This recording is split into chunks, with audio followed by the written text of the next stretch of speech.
What role do you see social media playing in reinforcing this move towards polarization, the amplification? I think it's definitely an amplification mechanism. On one hand, you have the algorithms, which are designed to do that because you want to see things that agree with you, right? You want to see the type of news and you want to connect with the type of people that correspond to your worldview. So if you're talking about the products you like, but also the politicians you like, the worldviews that you like, it's all the same, right? So you're being propagated to join these little clusters. You're always forming clusters, right? People are, which is kind of natural, right? We like to hang out with people who are echoing our worldview, right? But it's not necessarily good to do it too much. But the very mechanism that you mentioned of the way that social media algorithms work are there to amplify the clustering. And I think this is something that's being confirmed by research, more radicalization and more polarization. Welcome to the OrcaPod. I'm Scott Alford. If you are interested in conversations around predictions, around social science research, and around network analysis, this is the place for you. Please join us by subscribing or participate in our survey competition where we predict weekly markets. Looking forward to having you on board. Vuk. You're an expert on social networks, specifically elite networks, and understand the social networks of elites. We live in an interesting time in this technological age where social networks on their face seem much smaller. We can access anyone in the world, yet at the same time, we've seen some real shifts in terms of social networks. People seemingly feel lonelier. They feel more disconnected from the world around them. So I want to start off this conversation thinking about social networks, how social networks have changed. So can you talk a little bit about this moment of time that we're living in and the role of social networks, not only in our lives, but also how the nature of social networks have changed? I think immensely, to be honest. So on one hand, you saw the impact that social media in itself, which is the propagator of social networks, had on elections, for example, right? So the dissemination of information, the dissemination of both truthful and untruthful information. So for example, what we're seeing today with like fake news, for example, is something that's being disseminated through social media much quicker than before, even though you need to take that with a grain of salt, because people have always been prone to talking about fake news, right? Spreading gossip, spreading rumors. But now what we have in this day of information age, everything is amplified, right? So when before you were hearing about news for word of mouth, mostly, I mean, even we're talking like before newspapers, especially like before TVs, before newspapers, before everything, before the media, stories were spreading by word of mouth. Then you had the media, and then you had the TV, which was a very powerful medium, and now it's being replaced by social media. And in that context, it's kind of generating all these signals, all this involvement by exploiting social networks, exploiting the fact that us as humans are social beings and we like to connect to each other, we like to stay connected, which is why the whole idea of social media was such a huge success. It's because it's trying to, take your everyday life, your everyday, how you interact with people and stay in touch with people, and put it on the internet. I mean, we had this before. We had it in forums, right? I remember, like in the 90s, early 2000s especially, you had forums. But now this has been replaced with something that's easier to use, something that's more fun, and there's huge amounts of content, right? There's enormous content out there that's helping to propagate this sort of behavior, right?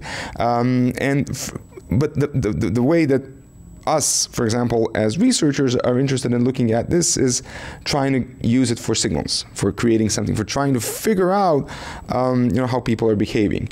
And one very interesting thing when you're looking at social networks, it gives you cues about so how people interact, and specifically what I personally like to look at are echo chambers, right?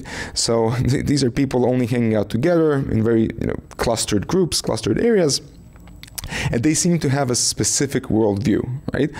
whatever, whether it's, you know, sport teams that you support, to politicians that you support in political parties, to all sorts of different angles, so, you know, economic views, political views, whatever, market views, for example, bears and bulls, that sort of thing.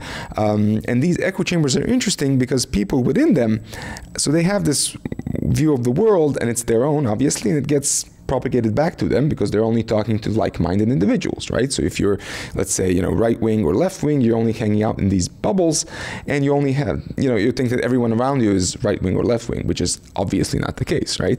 And then you get so surprised when you know, enter a broader community and you see that there's people that have completely differing, opposing views to your own. And that's a problem, right? And the thing is, like, so going back to like the time before social media, obviously we, you know, had polarizations, we had differences in opinions. People were always differing in opinions. That's normal, expected. But now it's amplified. And you have this element of amplification through the internet, through the power of IT, of information technologies, and you get like different social outcomes as a consequence, right? And this is what we've been looking at through Orca, and even before. I did it through my research, you mentioned my PhD research, and we did it before even we started with the whole prediction game with Orca, with Oraclum. We were looking at how people in echo chambers make decisions versus how people in like different, more heterogeneous groups, right? So if you're, on one hand, if you're surrounded by like-minded people, and on the other hand, if you're surrounded by people who don't necessarily share your worldview. So you have a much better idea of how, you know, people on the other side of the spectrum feel about anything, right? All of us, we have like worldviews and values that are pretty much entrenched. Yeah, we grew up with that. We were raised by it, by those values, abiding to those values, and then all of a sudden you're looking at people with different set of values, different sets of opinions. So how do you interact with them, right? That pretty much can determine a lot of things, right? Including, believe it or not, so including your like predictability, the level of your predictability. Are you a good predictor? But also social outcomes potentially. So I know that polarization is a really big issue, these cognitive bubbles, these echo chambers.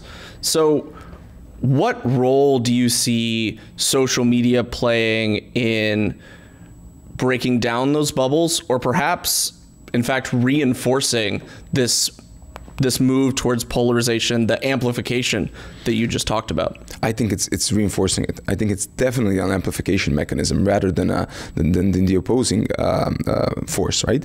And you can see this clearly. Well, on one hand, you have the algorithms, which are designed to do that. I mean, especially before, I think they're changing a little bit, but not necessarily, because you want to see things that agree with you, right? You want to see the type of news, and you want to connect with the type of people that correspond to your worldview.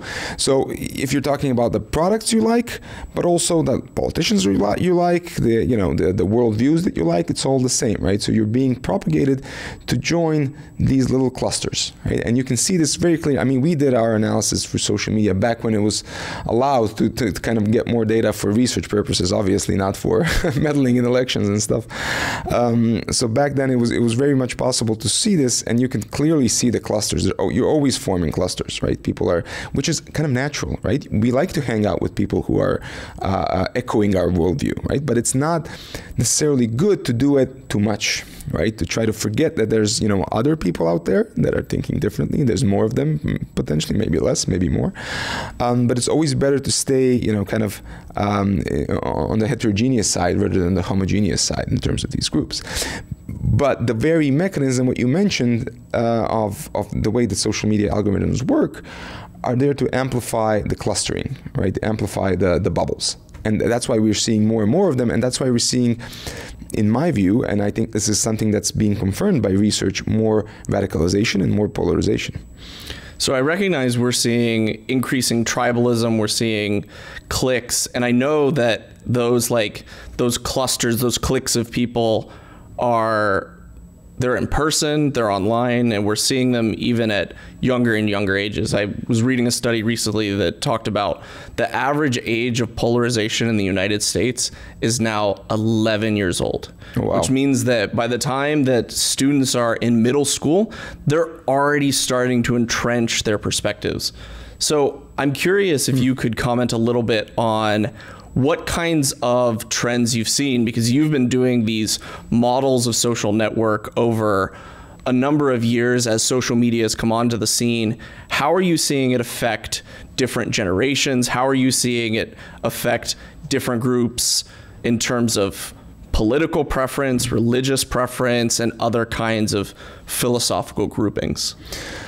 Well, I think to a large extent, right, it's very interesting to say that what you mentioned, that it's getting to an even younger age, which is very interesting because, again, all age groups are on different social medias. It's obvious. There is a distinction there happening, right? So, for example, Facebook, when I was in college, that used to be the main thing for students, right?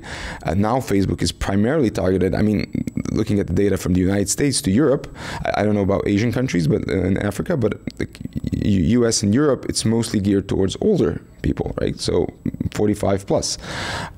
Whereas the younger generations are less and less on Facebook and more going to Instagram, especially TikTok, for example. That's the next big thing, right? YouTube as well. So there is this age differentiation obvious, and it affects content as well. But again, I think like the same thing across all of them is the clustering, right? The bubbles.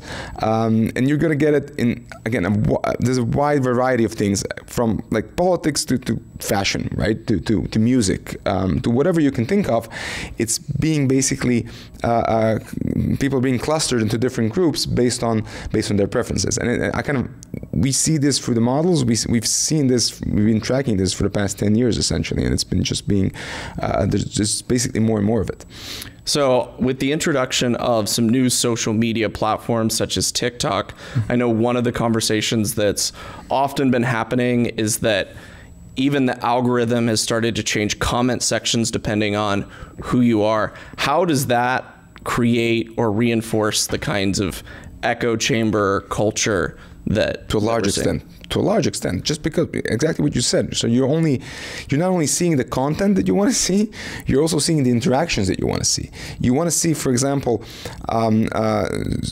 let's stick with politics, right? Because it's so close to us.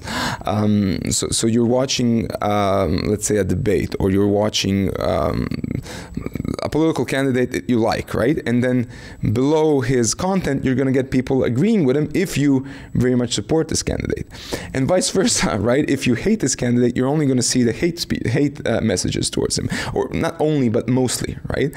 And that is also working towards amplifying this effect, because then, so like let's kind of move it forward. That means, so if you're only seeing, so there's a candidate, you don't like him, you're voting for the other guy, and you're only seeing negative contents, and then your candidate loses and the guy who you hate wins, and you're like, how is this possible? Because everyone hates him, so they must have, you know, stolen an election, right? There's the danger, right? There's the social outcome that's dangerous, and this happens, and you can see it specifically in the echo chambers, in the clusters, because they have no idea that there's, you know, this whole group of everyone else in the country that's thinking differently, that's doing something different. Maybe, I mean, obviously with elections it's like always 50-50, but you know, in every other social outcomes, in every other, you can look at, like, right, so politics is one example, but like economic systems, or, you know, capitalism versus socialism, right?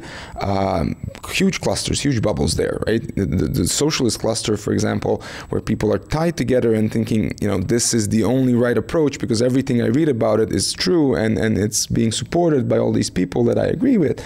On the other hand, you know, they don't even get exposed to the fact that some of these ideas are extinct or defunct or being proven wrong, right? Or whatever system you wanna have a look. It's the same thing. So these echo chambers are clearly an issue. They're clearly Absolutely. a cultural issue.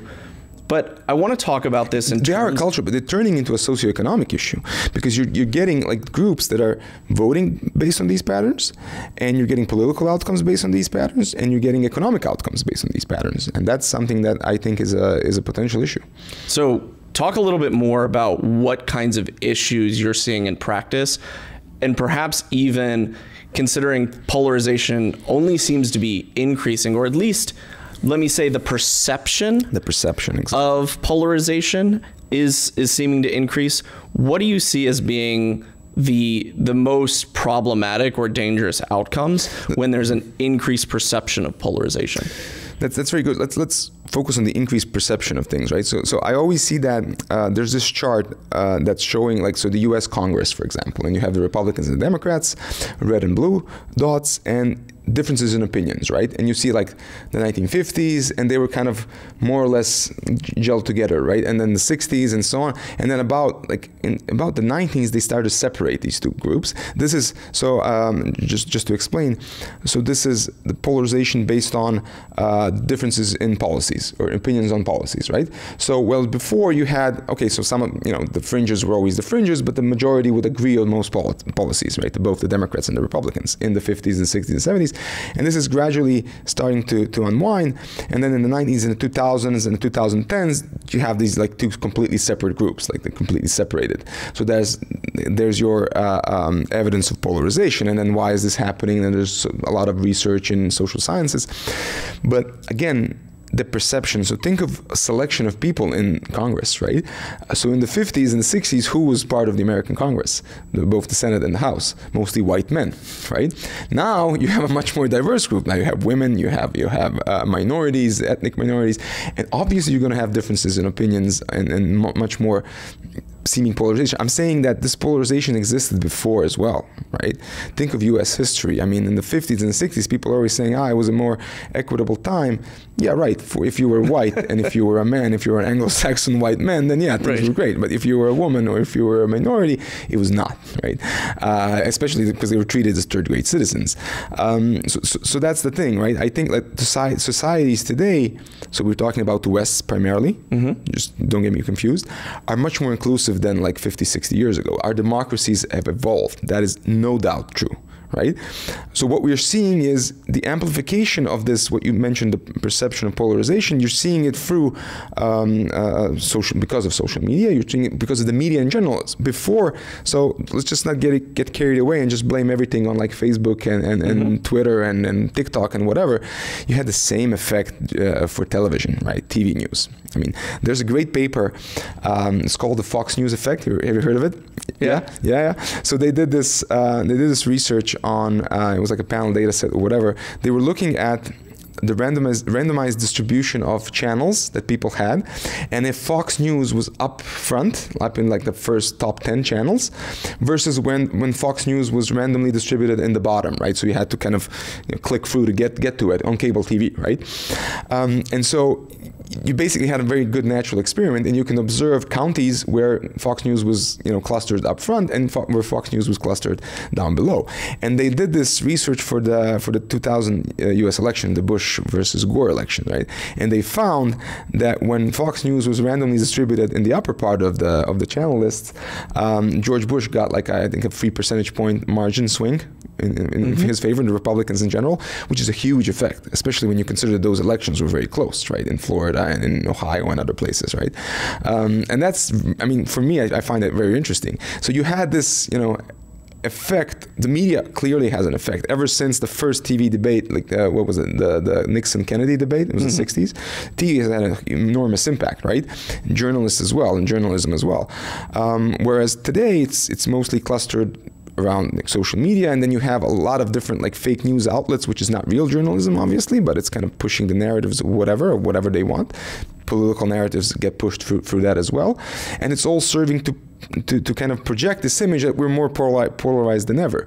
I think we were polarized before. It's just now being obvious, right? That's the thing. Yeah. So I wanted to take that thread of this projection. So I know that groups like More in Common have done some studies, and one of the things that they've emphasized is not that polarization has increased with social media, it's the perception of how different we think. And of course, it's always the other side that's polarized. That's the problem. Like they're the problem. Like we all agree, and I think this is hilarious. We all agree that we're too polarized, we're too tribal, we're digging in our heels. But the group that's really the problem are those other guys. Yeah, of course. It's always those like other gals. Right? It's always like it's not me, it's you. It's other people. But it's amazing when you actually poll people. The perception gaps are enormous. And some of the questions that More in Common asked would be around questions, say, for the left on questions like patriotism, right? And how far the right's gap of perception of where the left truly is. And then the alternatives, right? Of how the right feels about immigration or immigrants, right? Because there's this perception that the right strictly has a negative view of immigrants, and seeing those perception gaps are really, really interesting. Yeah. But one of the things that I want to pivot towards a little bit is your recent book, Elite Networks. So you've been looking at some of the trends, not just in social media and social networks, but among these top elite groups of people. So what are the trends that you are seeing and that you've written about regarding elite networks? Do we see that same type of polarization? And what other kinds of trends are we seeing among elite networks? So elite networks are a bit different, right? So what I was looking at, so this is where it ties to, where the network part ties to the social outcomes, right? So what I found is that the way to describe an elite network is collusion between politics and business, right? So when you have top corporate executives of global corporations, or entrepreneurs of global companies getting close with politicians, being connected to them on a number of levels, we can explain to which extent, and how is this driving specific social outcomes? I was looking at inequality, income inequality specifically, right? So I found that, for example, if you were a politically connected executive in a Fortune 500 company, politically connected meaning that if you worked with a politician before, or if you're members of same organizations like country clubs, golf clubs, NGOs, think tanks, foundations, church groups, military groups, even political parties, you have a much higher salary compared to the same executive at the same level of position within the same company. And this effect is large. It's about $150,000 annual salary. So that's big, right, in the US. I did it for the US and for the UK. For the UK is about 90,000 pounds, 90, right? So those are big effects. And the reason this exists is because firms find these people valuable. Because, and this is my hypothesis that I was testing with this data set of about 1 million individuals, what I had, like politicians and corporate executives across these two countries, and you can basically measure the level of connectivity, how good someone is connected to a politician, and firms obviously find this valuable. I also look at the firm effect, where if you employ more politically connected executives, you're going to pay them a much higher salaries, and firms are going to have potentially much better outcomes in terms of better regulations, better legislations, for example, like more favorable barriers to entry in other countries. So this is okay, US and UK, but think of other less developed countries where you have barriers to entries, monopoly prices given to specifically politically connected companies. So that's a huge driver of inequality. And politicians, on the other hand, what they get is, in corrupt countries, they get a part of the loot, obviously. But in less corrupt countries and like more developed countries, they get board positions after they finish their careers, right? So they get employed by the boards of the companies they used to regulate. And also they get campaign donations and help to get reelected, essentially, keeping their seats. So that's the elite network. So that one works a little bit differently than the social networks that we discussed, right? In terms of so you're not going to find polarization there. You're going to find interests, right? So they're getting grouped behind a common interest, which is, help me help you, essentially, right? And when you look at societies through the prism of elite networks, you figure out that societies are mostly characterized by topocratic networks. Now, what is a topocratic network? That means, very basic, it means it matters much more who you know than what you know. And the more topocratic networks, meaning so if you're better connected, if you know the right people, then you're going to get better opportunities, right? In terms of from employment opportunities to stock tips, whatever, right? And this tends to get clustered in the in the top levels of societies, and this produces the negative social outcomes that we're talking about. Now, again, don't get me wrong. I'm not saying that elites shouldn't exist and that they're inherently bad. They're not. Obviously, they serve a purpose. Every country has elites. It has had elites ever since basically the agricultural revolution. That's one of the things that I talk about in the book as well. So the presence of inequality existed since you had hierarchical social orders. But the thing is, so it's okay to have elites. That's perfectly normal and expected, but it's not okay to give them too much power, in order where they can use this power to kind of skew the distribution of resources towards themselves. So, and then you're not getting a sort of what I call a market-based distribution of resources, but you're getting instead political-based distribution of resources, and that's where the negative social outcomes arise from. So one of the talking points that often comes up in American politics is this question of the revolving door between Congress and K Street. So what kinds of effects did you see with this kind of revolving door effect? Like, is it something that is real? What's the scope of that kind of effect that you see amongst elites? So I'll give you a good example. Finance, right? The finance industry has the strongest revolving door between like the people who used to work in finance or work in finance and used to work in politics, right? So you have people who are, they used to be like chiefs of staffs of the president or members of their economic council or whatever, and they take board positions after their career, or vice versa. People in like CEOs or CTO or COOs of big banks becoming treasury secretaries or whatever, right? Big government positions, and this the flow of people is simply incredible. So that's on the top levels, which is what I was looking at. But at the bottom, at the mid to bottom layers, is even bigger, right? Staffers going from politics into finance and back, and this is a significant driver of inequalities in terms of wage inequalities in the finance industry, right? As compared to people who are not connected to politics. You can see that effect very, very clearly. So when you look at the revolving door, I did a paper. So it was part of my PhD. It's presented in the book as well, and it was published in Public Choice, looking at the allocation of bailouts during the 2008 financial crisis, the TARP, right? And so what you had at the beginning of that, so during the height of the panic, if you remember Lehman Brothers, that was September 2008. Oh yeah. Yeah. And then you had, so September, October, November were really turbulent months in US, both banking and politics. There was an election in November, the Obama versus McCain, right? It was, Obama McCain. And it was the whole, Obama was riding the whole anti-Bush sentiment, and the financial crisis was happening, and so he basically won a landslide because of this.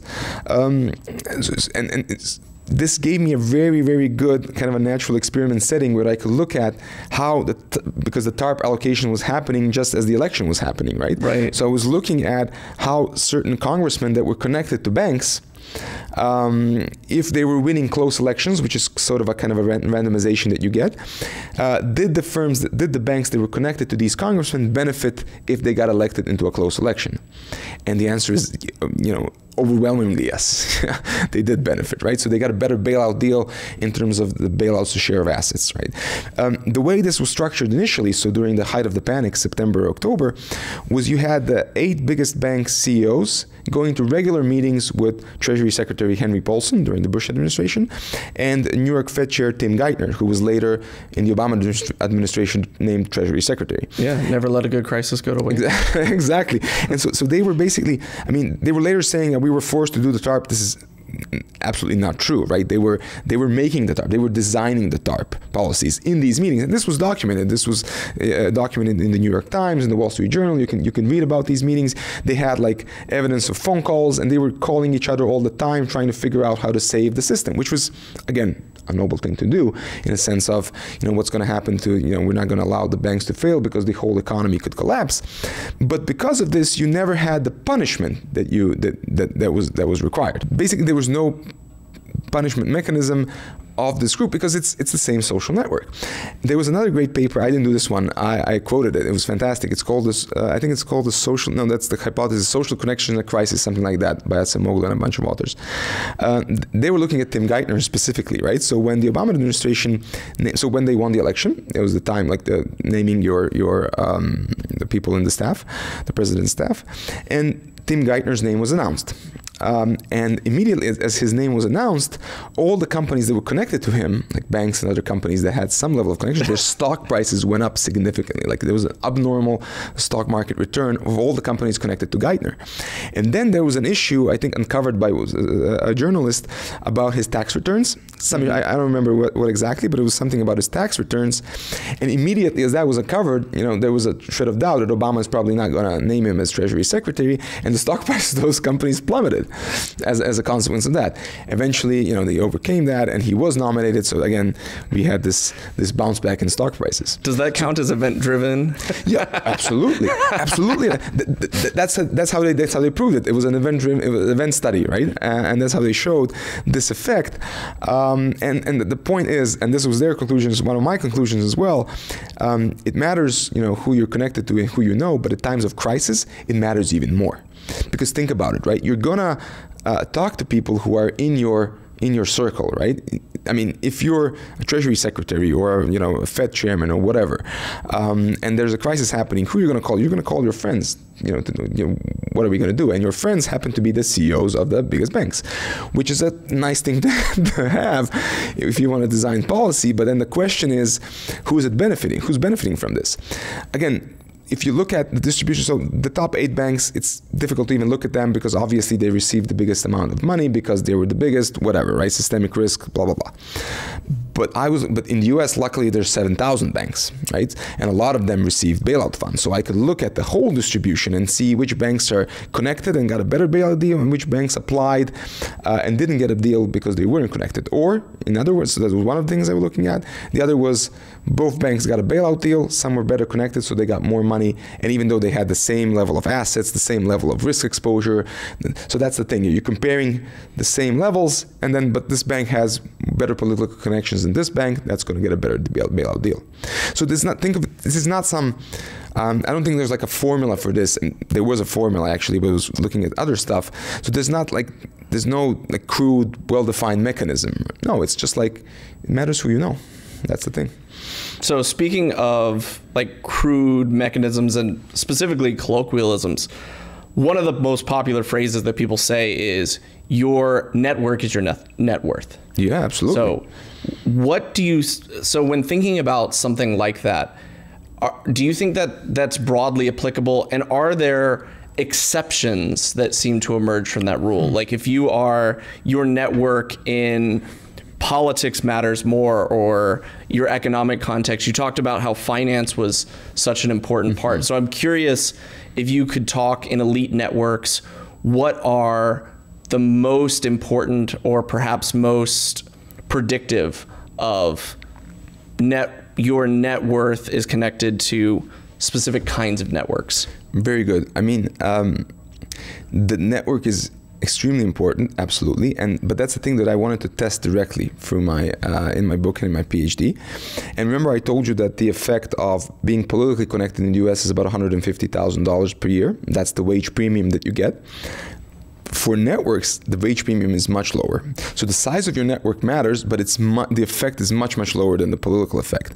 So specifically, so I was looking at, so I had a huge network of people, and I can see who's connected to whom, right? So some of the most connected nodes in the system are going to carry a couple of thousand connections around them, right? So these are people like the big bank CEOs. Obviously, they're connected to a huge number of people in that data set, right? Business owners, other bank CEOs, people from politics, etc. You have this one huge cluster. So people like Jamie Dimon, Larry Fink, the guys that I mentioned, Tim Geithner, Bob Rubin, for example, former Treasury Secretaries, they're all very highly connected nodes. There's a couple of thousand people there. But the thing is, if you move from a lower connected node to a higher connected node, you need a lot of people to get to that effect being significant. So for example, if you add 1,000 people to your network, 1,000 people, which is a lot, okay? But again, through your lifetime cycle, obviously, then the better connected you are, that's easier to get. The wage premium effect is only about $30,000. So you need to add a lot of people to get a 5 times smaller effect than if you're connected to politicians. So to answer your question, which network is best? The political network turns out to be the best one in terms of your wealth effect and the effect on your salary. Okay, so we have, on the one hand, these special interest groups.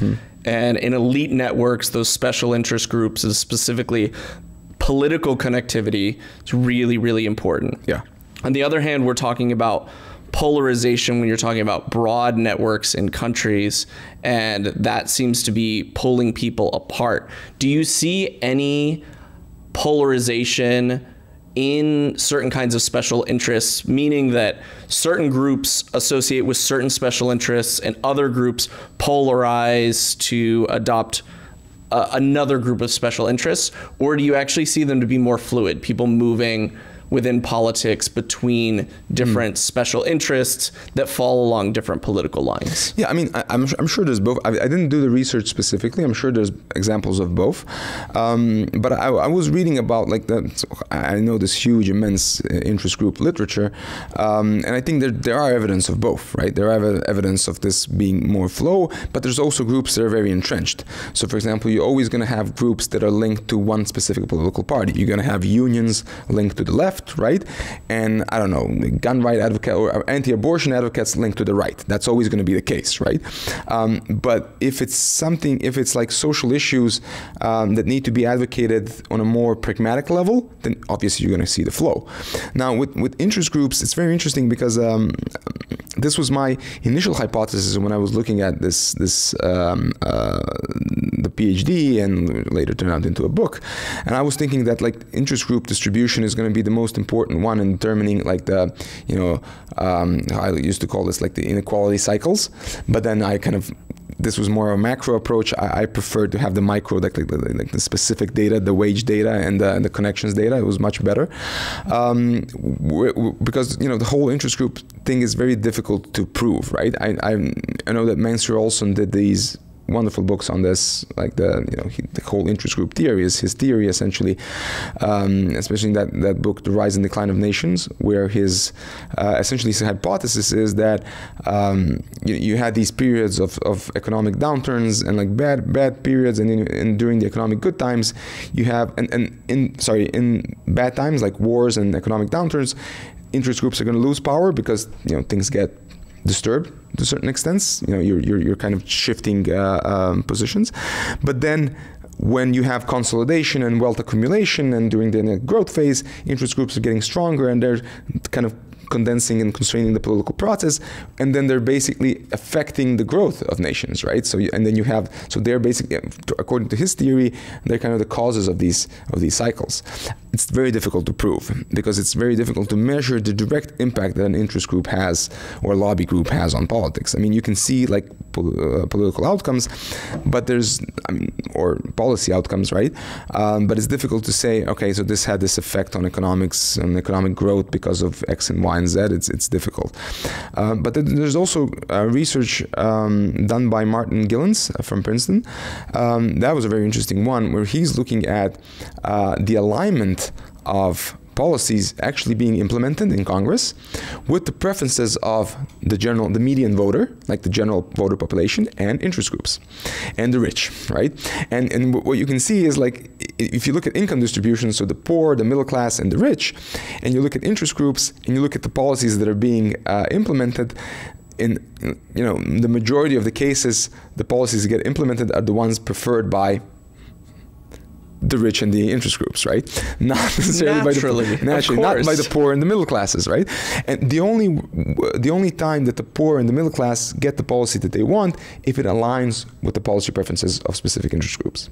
All right. And that's very interesting, right? Yeah. So do you see a lot of these echo chambers within the special interest groups? Is that something that you also looked at?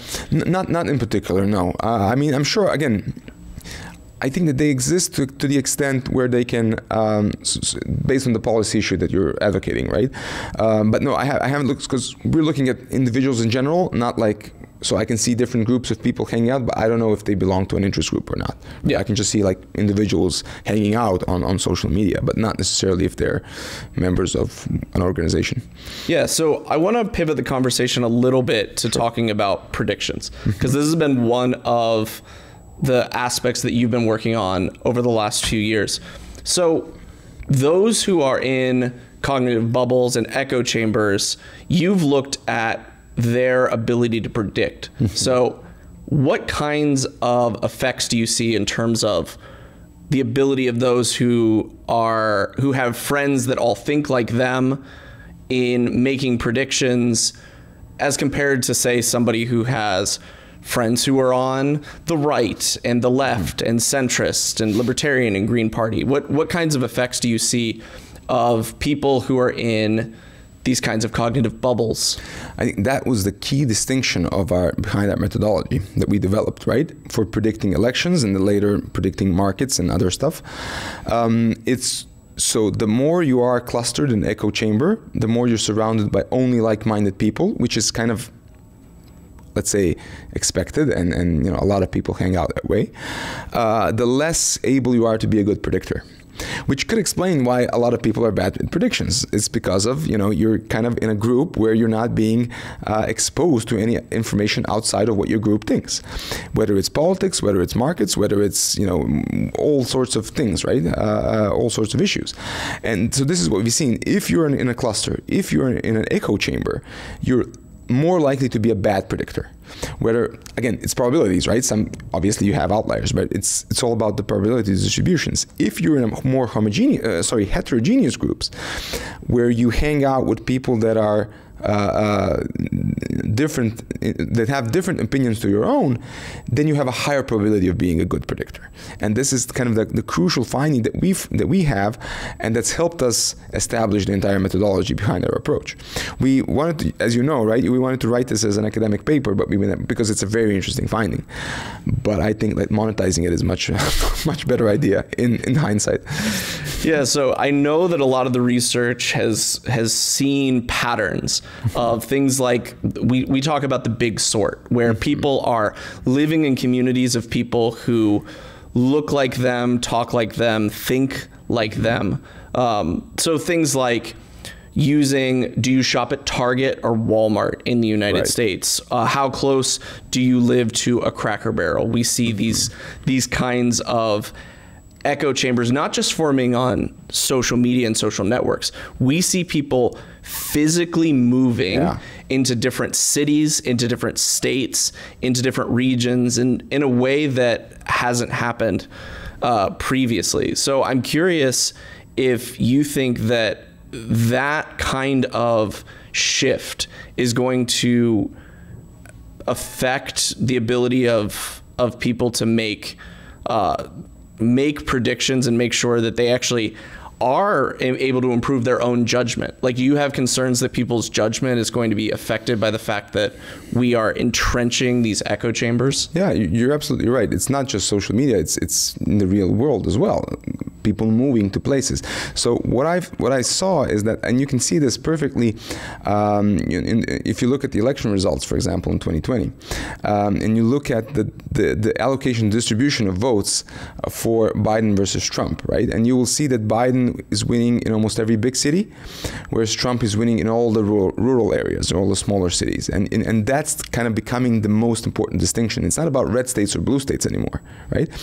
Within every red state, so go to Tennessee and you see Memphis and what's the other? Nashville, yeah, being Biden winning there, right? You see New Orleans in Louisiana. You see in Texas, like Austin, Denver, Dallas, San Antonio. Yeah, San Antonio and Houston, and everything else is Trump. And in California, for example, you're going to see Trump winning everywhere except LA, San Francisco, Sacramento, and San Diego, right? And New York, Trump winning everywhere except this New York City. It's fascinating to see this urban separation. Rural divide. Yeah, it's enormous, and I think that's becoming the crucial divide in U.S. politics and U.S. society as well, right? And there's an excellent book on that by Angus Deaton and Ann Case. Deaton is a Nobel Prize winner in economics, and Case, his wife. They wrote this fantastic book. She's also a great economist, by the way. They wrote this book. It's called Debts of Despair, and they were looking at the so this, again, talking about the urban-rural divide specifically, where in the rural areas, people are literally dying, right? Because of dying younger, right? They're dying in their 50s because of diseases linked to depression, based on them losing their jobs in manufacturing, for example, as an outcome of both globalization and technological progress, right? And outsourcing to China and that sort of thing. So they're looking at these specific clusters of areas, right, where people are, and they're specifically focused on middle-aged white men dying from so diseases related to alcohol poisoning, drug overdose, crystal meth, for example, which is kind of something that even if you're not rich, you can afford, and heart attacks and that sort of other types of diseases. Heart attack is not a disease, but illnesses or deaths, and they're basically it's a very significant effect, and they're comparing the U.S. to every other country in the West, and nowhere you can see this happening and it's happening so much more profoundly and strongly in the U.S., especially in the U.S. rural areas. So it's not the North and the South; it's everywhere, right? Yep. From California to New York, from Texas to South Dakota, it's everywhere. Yeah. So Bob Talese and some of the work that he's done has looked at political polarization. We've talked a lot about that. But there's also these effects of belief polarization, of when the rest of my tribe, the rest of my clique, the rest of my people, so to speak, believe something, that it must be true, entrenching into that mindset. Yeah. So when thinking about that idea, what do we think what effects does that have broadly on society, and specifically things like we're seeing major shifts in dating culture in the West, right? Conversations that are happening around generally men tend to be more conservative in their mindsets, women tend to be more liberal in mindsets, and even where men and women cluster, right? They're not often clustering in some of the same areas. Right. So I'm curious if you could comment, or if you've done any research that's come across these kinds of polarization problems as well. Between men and women? Okay. Yeah, not that much, as I was looking at it, because kind of the gender thing was not that interesting for me. But yeah, you're absolutely, I'm reading stuff, I'm reading articles about this, and it's becoming potentially a social problem, right? It's becoming an issue.